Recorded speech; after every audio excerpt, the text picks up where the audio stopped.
أهلا بيكم في قناة ويكيبيديا المشاهير، موسوعة أخبار النجوم والمشاهير وفيديو جديد. قبل ما نبدأ الفيديو اللي معانا فضلا وليس أمرا ما تنسوناش في لايك للفيديو واشتراك في القناة، تفعيل الجرس للكل عشان يوصلكم كل فيديوهاتي، ونصلي على الرسول وندخل في الموضوع. دفعت الفنانة لوسي عن مهنة الرقص ورفضت فكرة الحكم عليه بكلمة حلال أو حرام، وقالت كل العوالم فيها كل حاجة في الحلال وفي الحرام، ما بنسألش بقى. الرقص ما تقدرش تقول حلال ولا حرام، دكتور أمراض النساء حلال ولا حرام، ما تقدرش تقول الجملة دي جملة مستفزة. وتابعت لوسي خلال لقائها في برنامج عندي سؤال من تقديم محمد قيس على قناة المشهد: الحرام اللي هو الزنا والقتل والنصب والسرقة والاغتصاب، الحرام كتير جدا وبيبقى في الخفا، لكن الحلال دايما في النور. والرقص مش في اوض النوم، الرقص على المسارح والافراح واكبر الاماكن في اوروبا.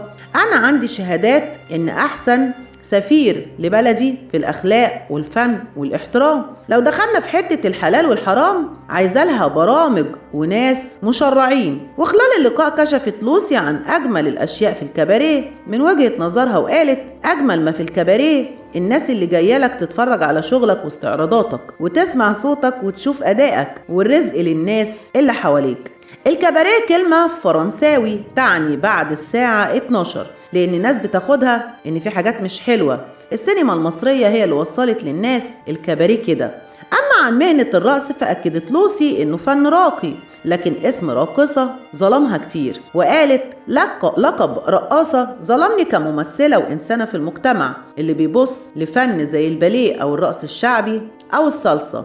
أنواع الرقص كله بيبصوا له بصة مش في مكانها. يذكر إن آخر أعمال الفنانة لوسي كانت في مشاركتها في الجزء الثالث من مسلسل المداح اللي تعارض في رمضان 2023، واللي كان من بطولة الفنان الكبير حمادة هلال وهبة مجدي ومحمد رياض وخالد سرحان ودنيا عبد العزيز، حنان سليمان، يسرى اللوزي، تأليف أمين جمال ووليد أبو المجد، إخراج أحمد سمير فرج. طبعا أنا مستنية رأيكم في الكومنتات. هل أنت من وجهة نظرك شايف مهنة الرقص فعلا حلال أو حرام؟ هل أنت مؤيد أو معارض للفنانة لوسي؟ ده اللي هستناه منكم في الكومنتات. وبكده تيجي نهاية الفيديو اللي معانا. أحب أذكركم تاني ما تنسوناش في لايك للفيديو، اشتراك في القناة، تفعيل الجرس للكل عشان يوصلكم كل فيديوهاتي. أشوفكم في فيديو جديد إن كان في العمر بقية. وآخر كلامي السلام عليكم.